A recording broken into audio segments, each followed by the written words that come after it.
Mappatura nei i sindaci in ansia, la prevenzione prima di tutto. I primi cittadini bellunesi sollecitati anche dal Coves-Up chiedono un confronto con l'USL Dolomiti. Apriamo con questa notizia l'edizione di oggi di Edicola Belluno, notizia che troviamo a pagina 19 del Corriere delle Alpi, articolo a firma di Paola Dallanese. Cresce la preoccupazione tra i sindaci della provincia di Belluno per la decisione ministeriale regionale di vietare la prescrizione del controllo generico dei nevi da parte dei medici di medicina generale, rinviando al servizio privato questo esame. Una preoccupazione dettata dai numeri dell'incidenza dei melanomi in provincia rispetto al resto del Veneto. A sostenere i loro timori c'è anche il Coves-Up, Coordinamento Veneto per la Sanità Pubblica, che in questi giorni ha inviato a tutti i primi cittadini e ai presidenti delle conferenze dei sindaci una lettera in cui si evidenzia il problema e si chiede una presa di posizione per invertire la pericolosa deriva verso una sanità privata. A farsi avanti sono i sindaci di Tambre, Val di Zoldo, Comelico Superiore e Danta. Quest'ultimo per primo, insieme a Giovani e Futuro, aveva chiesto una presa di posizione su questo tema, che si dicono molto preoccupati per scelte che vanno contro il principio che sta alla base della salute, che è la prevenzione.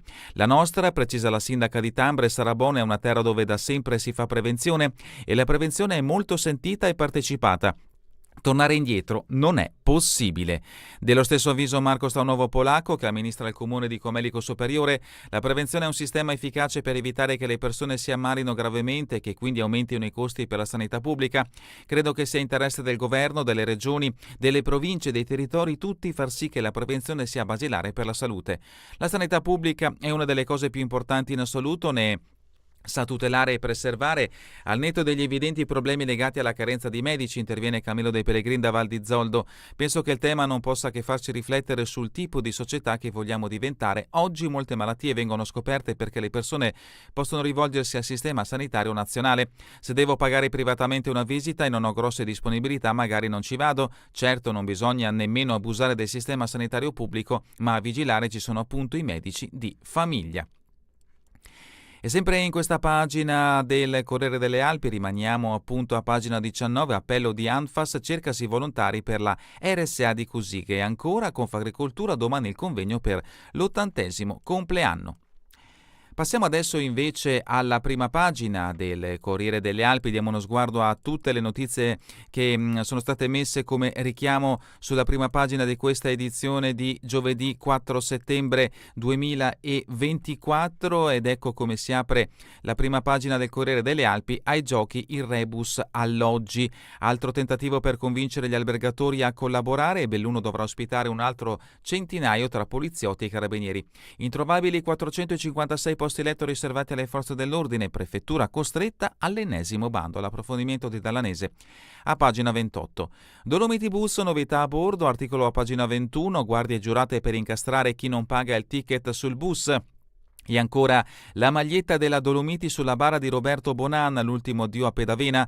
Grande folla a Pedavena per l'addio all'imprenditore e dirigente calcistico, era un riferimento per tutta la comunità. L'articolo a firma di Dapoian lo troveremo a pagina 23. La mappatura NEI, notizia alla quale abbiamo dato risalto leggendo come prima notizia questa edizione di Edicola Belluno. La foto di copertina invece ci porta in Alemagna tra sensori e colati incombenti. Scalata di 350 metri con il geologo Luca Salti dalla statale 51 fino alle pendici del Monte Marcora. E ancora da Cortina ai 3 cantieri, lo squarcio del terreno, Saldini diffida le altre ditte attive nell'area di Socrepes. Giochi, Saldini diffida i cantieri Kraler e Ista, dateci i dati dei vostri oscillometri dopo lo squarcio nel terreno tra i cantieri operanti nell'area, tra cui quello della cabinovia. Vuole capire cosa ha provocato la spaccatura. L'approfondimento di Michielli lo troveremo a pagina 27. Passiamo adesso alla prima pagina del Gazzettino di Belluno, ecco come si apre l'edizione di oggi, notizia che ci porta sempre a Cortina, questionario ai turisti, Fondazione e Consorzio interpellano i frequentatori assidui per organizzare la stagione. Verrà a sciare ai giochi, sugli arrivi pesa l'incognita dei treni, lavori e disagi per 3 mesi sulla linea Percalalzo, stop fino al 13 dicembre, gli articoli di Dibona e Tormen da pagina 2 a pagina 3. La foto di copertina è il debutto PIS dell'attore bellunese Marco De Martin. Faccio parlare i muli sulla follia della guerra. Riuscirà un muro della Grande Guerra a difendersi dall'accusa di diserzione? Su questo quesito è incentrato il nuovissimo spettacolo teatrale dell'attore bellunese Marco De Martin, modulato in collaborazione con il gruppo Anaco Melico Superiore. L'articolo di Federica Fant a pagina 6. Giù il cornicione transennato a Palazzo Fulcis, il crollo nel cortile del Museo Civico, il comune ai proprietari intervenite. L'articolo di Federica Fant sempre a pagina 5. Scartoni invece firma un articolo che ci porta a San Gregorio nelle Alpi, in dono il nuovo Cristo dopo gli atti vandalici. L'artista locale Italo De Gol ha donato alla comunità di San Gregorio nelle Alpi un crocifisso in legno al posto di quello che è stato vandalizzato a Pasqua. L'articolo lo troveremo a pagina 7. Cedimento a Socrepes, ma il cantiere non si ferma, richiamo trovato anche sulla prima pagina del Corriere delle Alpi. Altro richiamo invece con un articolo a firma di Fontanive che troveremo a pagina 9, Sedico, ristorante senza bancomat, il conto saldato a casa, arrivati 70 bonifici. Sempre Scarton si rende il grappa, la scuola alla mensa e il tetto a nuovo, l'articolo a pagina 8. Federica Fanta a pagina 9, Valbelluna, sicurezza, l'assessore regionale Bottacin, 3 milioni per il Piave. E per quanto riguarda invece lo sport, Dolomiti, l'esordio di De Paoli, orgoglioso di esserci dall'inizio, l'articolo a pagina 14. A pagina 13 l'Hotel Ancora risplende nella perla delle Dolomiti dopo il restauro e ancora il festival torna a cortinametraggio Riflettori sulla Romania.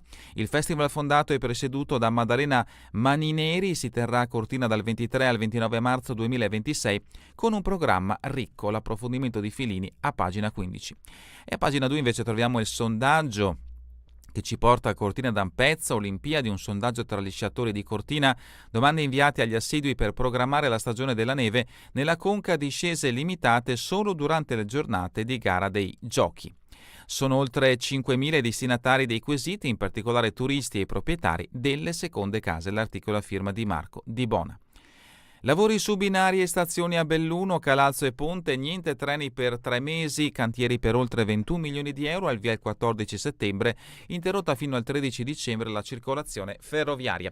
L'articolo è di Damiano Tormen, tempi duri per chi viaggia in treno, per 3 mesi non ci saranno convogli sulla ponte nelle Alpi Calalzo di Cadore, lavori certo, linea poco frequentata certo, ma lo stesso succederà anche sulla tratta Conegliano-Belluno, in pratica dal 14 settembre al 13 dicembre verranno chiusi i binari e sarà sospesa la circolazione ferroviaria. Al posto dei treni ci saranno gli autobus sostitutivi, quindi i passeggeri, soprattutto studenti e lavoratori pendolari, non saranno lasciati a piedi, semplicemente dovranno adattarsi per una dozzina di settimane con tempi di percorrenza più lunghi. Dopotutto RFI, Rete Ferroviaria Italiana, sta lavorando per loro con un investimento da ben 21 milioni di euro.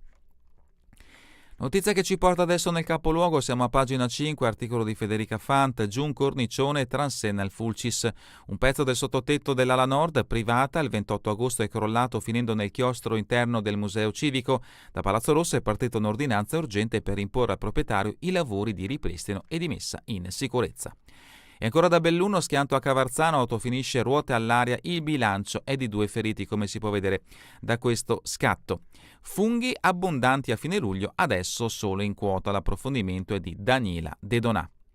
E adesso la notizia che ha aperto come foto di copertina questa edizione del Gazzettino di Belluno, siamo a pagina 6.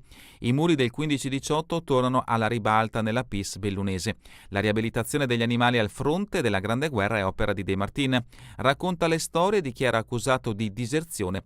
Sabato sera il debutto. Vi ricordo che l'intervista potrete anche guardarla direttamente sulla pagina Facebook di Radio ABM e sul canale YouTube dell'Associazione Bellunesi nel Mondo. San Gregorio nelle Alpi, restaurato il Cristo, torna a casa. L'artista locale Italo De Gol ha donato la sua opera alla comunità, è stata posta nel capitello di Fumachi, il crocifisso è stato vandalizzato prima di Pasqua, ignoti lo avevano decapitato, tolte anche le braccia. Vediamo invece in questo scatto l'artista Italo De Gol che posa vicino alla sua opera, il nuovo crocifisso a destra in primo piano, che è stato appunto donato alla comunità di San Gregorio nelle Alpi. I residenti tengono molto al manufatto, ne curano la manutenzione e pongono fiori. Pedavena ha commosso addio a Bonan con la famiglia allargata, c'è stato chi ha indossato la maglia delle Dolomiti bellunesi, squadra del suo cuore. Vediamo appunto in questo scatto appunto la bara, il feretro di Roberto Bonan, dove appunto è stata posizionata la maglia della Dolomiti bellunesi. Rimaniamo nel Feltrino, se rende il Grappa, articolo di Eleonora Scarton, mensa e tetto, lavori finiti. Il costo della ristrutturazione è stato di 270.000 euro, in parte coperto dal PNRR. Il sindaco Dario Scopel stanziati anche 20.000 euro per la manutenzione di parchi e aree gioco. Sette Ville, sede degli Alpini, ha aperto il cantiere sul Monte Cornella. La struttura anni 60 del prof. Antonio Bressa non era più agibile. Valbelluna, sponde del Piave in sicurezza, lavori per 3 milioni di euro, avviato l'intervento in località Salette per aumentare la resilienza del fiume. L'assessore regionale Bottaccine, progetto in 4 stralci, termineremo le opere entro l'anno.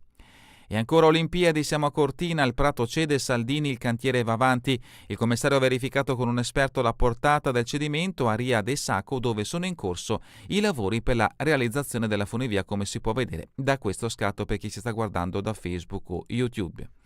E continuiamo con Cortina, la storia ritorna, ha riaperto l'Ancora, restaurato e ridisegnato, richiama il suo aspetto originario, l'albergo situato in pieno centro, edificato quasi un secolo fa.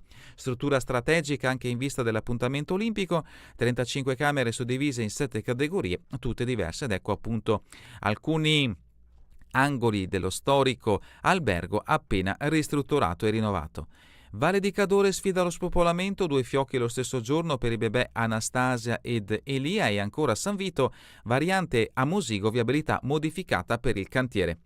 Queste le notizie principali che troverete nell'edizione di oggi del Gazzettino di Belluno. Torniamo invece adesso nuovamente nell'edizione del Corriere delle Alpi con le notizie prettamente dedicate alla provincia di Belluno. La prima notizia la troviamo a pagina 18 ed è la seguente: scuola, corsi di riabilitazione in ritardo, niente posto fisso per un centinaio di prof. La segretaria dello SNALS Danila Tirabeni: potevano avere la cattedra in ruolo, invece saranno ancora supplenti. Il loro sogno sfumato per la burocrazia e la lentezza del Ministero. E continuiamo con pagina 20 del Corriere delle Alpi. L'antica roggia di scarica di rifiuti va valorizzata. L'appello di Pierluigi Trevisan con una lettera al sindaco: potrebbe diventare un'area verde a 2 passi dal centro, notizia che interessa sempre il capoluogo bellunese. E continuiamo invece con le notizie riferite alla provincia di Belluno. Siamo a pagina 21, notizia che interessa il trasporto pubblico. Dolomiti Bus rilancia: sugli autobus arrivano i controlli privati. Gli agenti della società Sicuritalia andranno da 2 a 6, così lottiamo contro l'evasione e garantiamo la sicurezza. La Naia, la Zanettelli torna alla riunione degli Alpini, si parte sabato con l'alzabandiera e resa degli onori al monumento ai caduti, la sera canti del polo della protezione civile in caserma, domenica la sfilata. Invece appuntamento ad Arson, Nasi all'insù domenica l'eclissi totale di luna vista dall'osservatorio. Continuiamo invece con pagina 24, notizia che ci porta a Lamon. Fagiolo, consorzio senza sede, la minoranza lancia l'allarme. I consiglieri comunali Gino Pante e Tullio Tomasini chiedono lumi al comune, andata deserta la gara per l'aggiudicazione del punto verde di Fonzaso. Notizia da Santa Giustina, da Manzoni ad Arslan, la cultura raddoppia. Tutte le informazioni sul sito del comune di Santa Giustina. Articolo di Ivan Ferigo, alpinismo solidale in Mozambico, impresa di Giacomini e Dell'Agnola insieme a 4 colleghi hanno violato il Pandambiri, che ora può diventare una fonte di guadagno per le popolazioni locali. Al Pago, articolo di Ezio Franceschini, l'artigianato della tradizione sarà protagonista domenica a Farra. La festa dei vecchi mestieri prevede eventi e stand, dalla realizzazione della ricotta alle sedie impagliate. E continuiamo con Cortina, alloggi olimpici, pubblicata la nuova gara, notizia che ha aperto questa edizione del Corriere delle Alpi. La prefettura di Belluno cerca 456 posti letto per le forze dell'ordine che saranno impiegate nel servizio sulle piste. Il bando, il cui valore è di 6 milioni di euro, scadrà il 23 settembre a mezzogiorno. Il caso: le famiglie non accettano la scelta, vergognoso quanto sta accadendo, non si placa la protesta dei genitori dei bimbi dell'asilo di Danta, il preside cambia una maestra e ne arriva una nuova. Siamo a San Vito di Cadore con un articolo a firma di Alessandra Segafreddo. Serdes via Pelmo a senso alternato, chiusure solo se sarà necessario. Trovato l'accordo con le ditte che realizzano la variante, il sindaco De Bon: impensabile passare per Marciana d'inverno. L'impegno del generale, la caserma Calvi di Tai sarà sempre più attiva. Il comandante del 7° è intervenuto domenica a Pieve di Cadore in occasione del raduno del battaglione organizzato dai Veci. E dalla cultura e spettacoli andiamo a Venezia. Hind Raib, così muoiono i bambini a Gaza. Commozione, cori e uno stand innovation di 24 minuti per il film di Kauter Benania, la regista tunisina. Questa non è fiction, il mondo non può più stare in silenzio. E passiamo invece adesso alla rubrica Giorno e Notte, anzi passiamo direttamente allo sport. Prima di salutarci, Bertagno da Quantin al tetto del mondo. È uno sport divertente e venite tutti a provarlo. Sci d'erba, lo Junior Pontalpino ha vinto un oro e un bronzo. Ho iniziato per caso vedendo la gente che si allenava vicino a casa. L'intervista è a firma di Ilario Tancon. E con questa intervista è davvero tutto per l'edizione di oggi di Edicola Belluno. Vi ricordo che torneremo in replica questa sera via streaming alle 20 e domani mattina all'1 ora locale italiana. A voi tutti un buon proseguimento di giornata in compagnia come sempre di Radio ABM, la web radio dell'Associazione Bellunesi nel Mondo.